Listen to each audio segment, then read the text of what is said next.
บิ่งใน แต่คนเขาออกบ่ได้เลยอย่างลูกนี่เนาะมันตกลงขังรางพุ่นบ่ เด้ข้างล่างเห็นบ่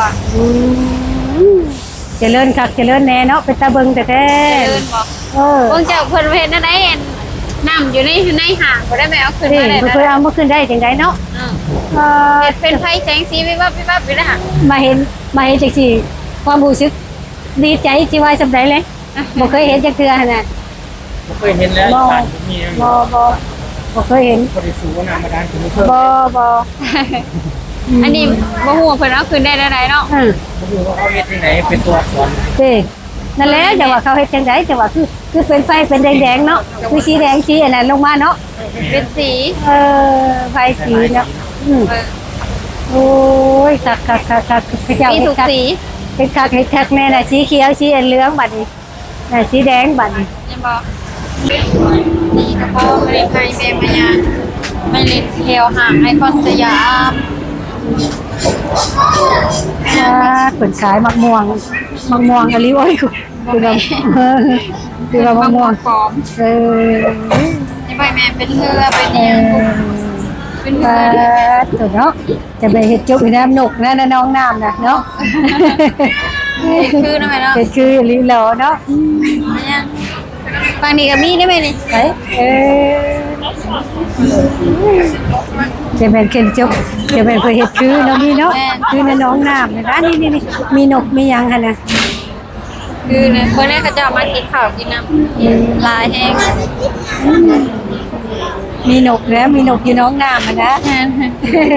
แล้วก็จะนั่งกินอยู่ด้วยนั่นโมเมนต์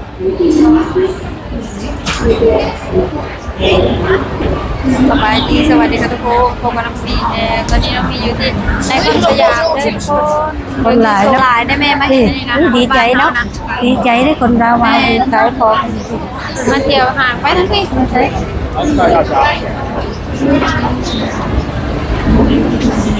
มีคนเล่ากันหลายบ้านเฮามาเห็นงานอยู่ในห้าง ดีมกดีใจแล้วดีมกดีใจได้แต่คนเราได้มาเห็นงานอยู่ห่างอยู่เนาะชมเชย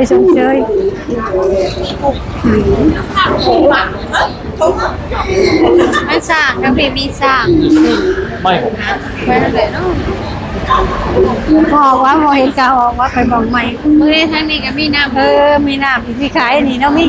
ขายบะหมี่เนาะมีเนาะเพิ่นเฮ็ดสร้างเป็นสร้างขากสร้างแน่เนาะ ไม่ สร้าง นี่คืออยู่วัดนะแม่เนาะ อยู่วัดนี่นะปลูกเพิ่นพาเวทพยังเนาะ มีหลายแบบนะแม่เนาะ มีหลายแบบหลายอย่าง หลายแบบหลายสไตล์มีหลายซูชิโร่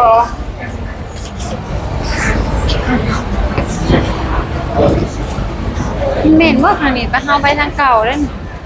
ออกว่าบ่เห็นก็ได้ ไปย่างไป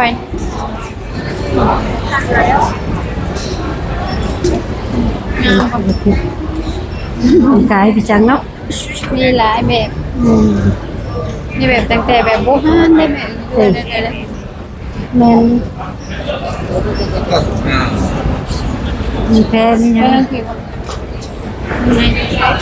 นี่คือกระจกมัน เจอมันแทบ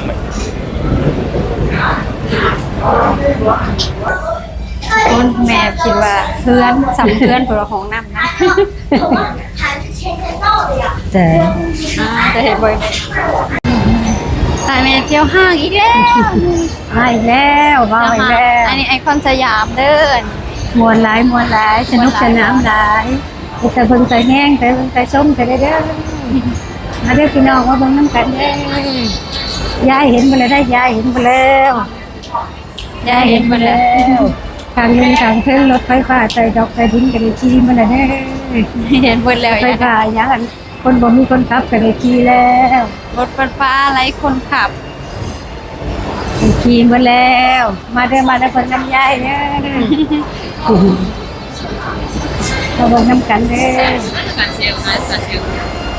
นี่ใสฮะ คือรีบใช่ กลิปได้ไหน เยอะนะ ไม่ใช่แดนวานนำผูนะ ผมพูดมีสันเจ็บแล้วผมใช่ม้ามันม้าเขาออกที่เปลี่ยน มีเห็นแล้วคือเห็นเขาจะไปถ่าย ผม เฮาตะกี้ก็ยังมีอยู่ ใช่ นี่เป่าปานแม่เฮ็ดทานตะกี้ได้ชอบ2,000 บาท อันนี้นะ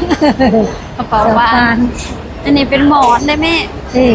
บ่แม่นหมอนบ่ได้หยังชุดกาแฟอ๋อชุดขายเป็นกับอันนี้เพิ่นชุดขายกาแฟ นี่ แม่ไปเบิ่งในข้างล่าง ปลาตัวน้ำนี้เป็นตะมวนแต่เป็นตะเบิ่งตะส้มเป็นตะมวน ถึงข้างเทิงก็ได้ผม จักเพิ่นว่ามาเพิ่นมาเฮ็ดหยังลุๆหลายๆเนาะ แต่มาเที่ยว มาเที่ยว คือเฮามานี่แหละนี่ จะแม่นเพิ่นได้เวลามาเที่ยวแท้ๆเนาะ มื้อนี้ก็เป็นวันหยุดเด้วันอาทิตย์ส่วนหลายเขาเจ้าหยุดกัน เออคนหยุดกันเนาะเดี๋ยวก็มาตุ ก็คือเฮานี่แหละนี่คือเฮาอยู่ได้เฮ็ดงาน บ้านเฮาเดี๋ยวไปมาเที่ยวจังซี่แล้ว ผู้บ้านเฮาไกลอยู่ในเมือง อืม เฮาอยู่บ้านนอก อืม อันนี้เฮาเฮ็ดงานอยู่แค่ไรเฮาก็มาได้ นี่ สามารถมาได้ อืม สะอาดบ่แม่บางพวก สะอาด เหลือมา แม่ มากพื้นกันแล้ว เนาะสะอาดดีแล้ว แม่เขาออกก็ผู้นี้ อยู่ชั้นไหนแต่ไม่รู้เห็นแต่เขาจะมา โทรทัศน์ก็ได้ทุกหมองทุกอย่างเนาะโทรทัศน์ก็ได้ทุกหมองทุกบอน ไปกัน ว่าโทรทัศน์ก็มีทุกมอง มีทุกหมองทุกเจเนาะ อยู่ข้างล่างสุดบ่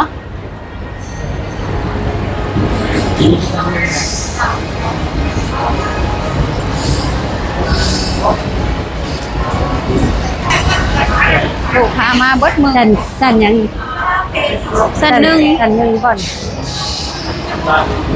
ขึ้นไปเทิง เป็นที่แล้วบัดนี้ จับเลย ก็เลย นี่ไอ้ตู้อยู่ชั้นนี่ สันหนึ่งสันเอ็มอันนี้มันสันหนึ่ง เหรอก็จะถ่ายยังสัน โมแมนโมแมนไม้ อยากจะอ๋อนากา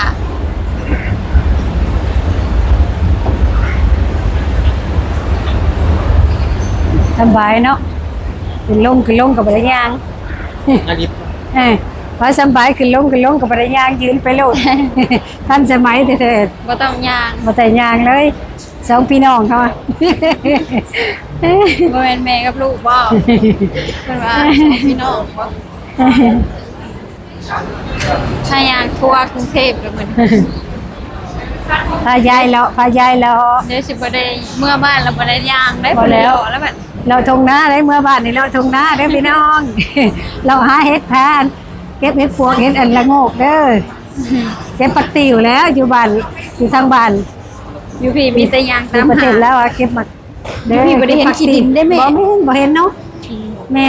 นอยู่บ้านเฮาเก็บเฮ็ดปวกเฮ็ดอันหยังแหละเพิ่นว่าเฮ็ดละโงกเก็บปักติวแล้วเลี้ยงงัวอยู่แถวบ้านเด้อพี่น้องมวนไปคนเดียวคนละแบบ อยู่พี่ อยู่พี่ก็ม่วนอย่างหนึ่ง ในห้าง อยู่พื้นไก่มวนอย่างหนึง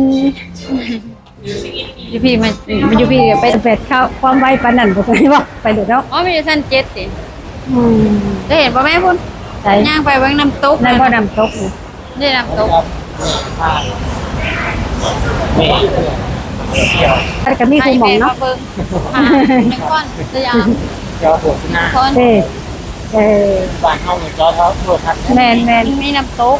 คือไทยเพื่อนจอจอเพื่อเราหัวหน้า เด้เพิ่นนั่งให้หยังเด้ เบิ่งแม่น้ำตกเห็นบ่ มันตกมาเรื่อยๆเนาะว่ามันสิตกมาเรื่อยๆบ่ มันยืนเบิ่งนี้ได้ตกใจบ่ บ่ตกใจดอก มันเปิดมาเป็นช่วง เออ เบิ่งใน แต่คนเขาออกบ่ได้เลยอย่างลูกนี่เนาะมันตกลงข้างล่างพุ่นบ่ เด้ข้างล่างเห็นบ่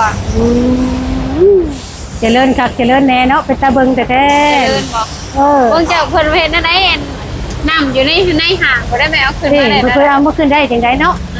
เออ เฮ็ดเป็นไฟแสงสีวิบวับอยู่นะฮะ มาเห็นจังซี่ความรู้สึกดีใจสิว่าสำใดเลย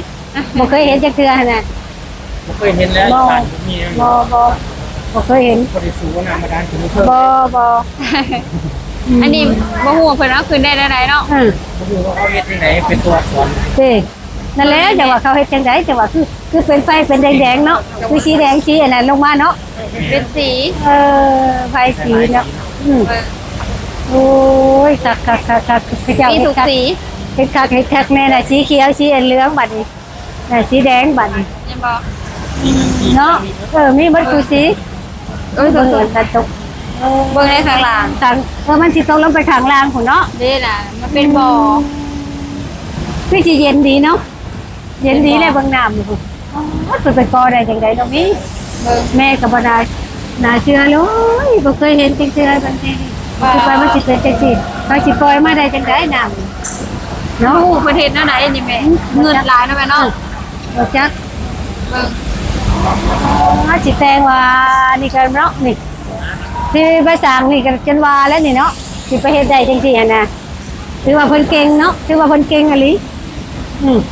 ไปบ่ไป แม่ว่าเงินหลายจะเห็นน้ำพุเบิ่งทุกคน เก่งหลายเก่งหลาย ผู้ใดก็มาเบิ่งกันเต็มเลยอยู่ในห้างก็แม่ เอ้ย เนาะ นั่นแหละเนี่ยว่าอยู่ในห้าง อยู่ในห้าง ไปเฮ็ดได้จังได๋แม่ก็ไปสร้างได้จังได๋เงินเนาะ เงินหลายเนาะ เงิน ไม่เป็นสีอีกได้ไหมว่าเป็น อ่า ว่า สีเขียวกับมีสีเหลืองแมนคนมาเบิ่งมาเที่ยวมาเบิ่งมาชมนี่ก็จะโอ้ยโหเป็นตัวหนังสือก็ได้พุ่นน่ะโอ้ลงมาน่ะเนาะนั่น เป็นอันยังเป็นตัวหนังสือเนาะแม่เนาะ เขาสีแดงสีเหลืองก็ได้เบิดโอ้ยอยากให้บ้านเฮาเบิ่งเด้เนาะอยากให้บ้านเฮาเห็นเด้ มาเบิ่งในคลิปให้แล้วโอ้ยงามเลยแม่นะ งามงามงามงามนะ รวมมาเป็นอักษร นั่นแหละอย่างว่านั่ งามเนาะแม่เนาะ นั่นงามงามงามโอ้ย ก็เก่งรีประเทศไทยเนาะแม่ เก่ง เนาะ เก่งเก่งเก่งตกลงไปลุมพุ่นน้ำก็สิเย็นดีเนาะ แม่น ข้าเจ้ากินข้าวนั่นเลยบ่มีนะถามน้องเลยโทรศัพท์จกตลาด ก็เป็นอันน่ะบอลนางบอลลินบอลเที่ยว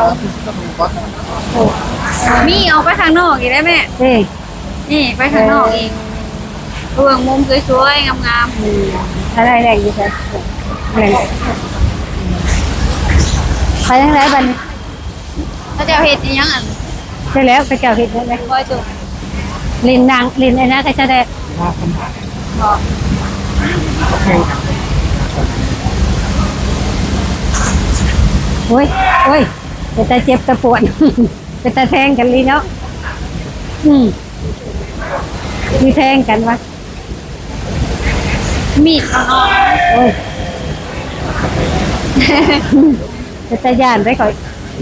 ย่านมันถึงเนาะย่านมันถึงเจ็บปวดแต่ว่าบ่เป็นหยังแต่ว่า ๆมันเป็นอ่อนๆมันบริเวณอันของแท้อะนะแม่ เออ ของปลอมหน่อยง่ายกันว้าวไปบ่ เนี่ย ไป เค ทาง ย คุณบอยตัวอ๋อมาเบิ่ง แต่มันสิเป็นว่าเป็นตอนบ่เนี่ยเดี๋ยวมันลงตลอดบ่แม่นบอก พอเขาจะมีรับเปลี่ยนเป็นปีนั้นปีนี้ เออ มีตัวกรแพทย์ตัวกร เออเออเออ อ๋อมันมีเพิ่นเฮ็ดแบบใหม่บ่นี่ เป็นไม่ ตะกี้ลงมาบ่ได้เป็นแบบนี้เด้ เด้มันก็เป็นโตหนังสือแบบแบบกันเนาะน่ะ แง่ เป็นโตหนังสือจริง ที่นี่ต้องคือ ๆอืม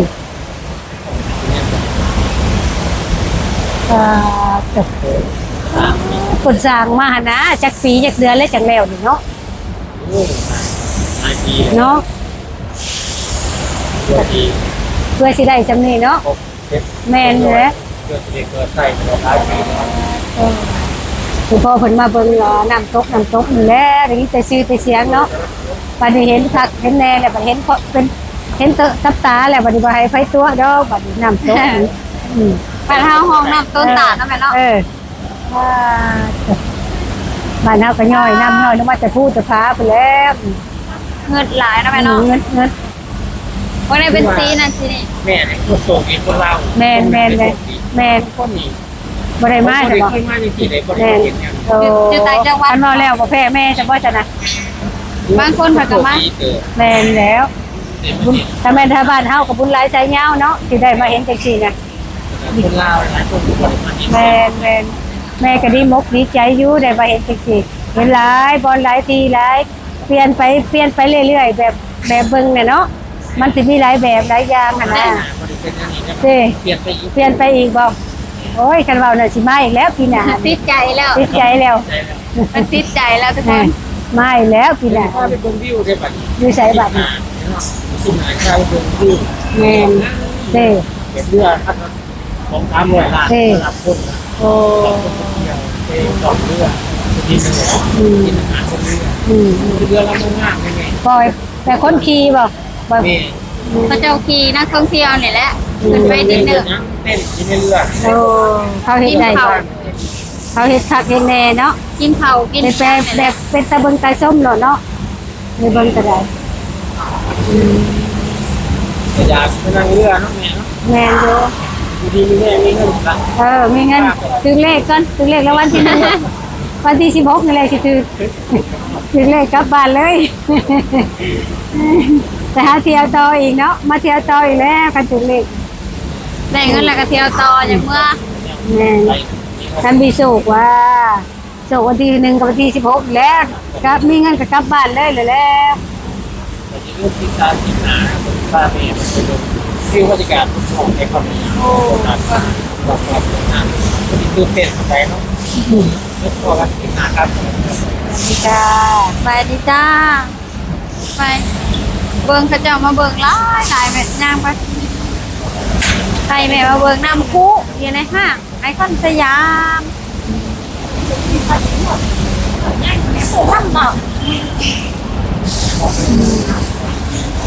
คลิปนี้เรามีกระติจบเพียงสนิทกันแล้วทุกคนเจอกันคลิปหน้าฝากเป็นกำลังใจให้เรากับอีเมลในเด้อ มาแต่บ้านนอกเด้อมาแต่ บ้านนอกเขาประเทศไทยเด้อ เที่ยวในเมืองคลิปนี้ก็จบเพียงสนิทก่อนสบายดีสวัสดีค่ะ สบายดีเด้อสบายดีเด้อ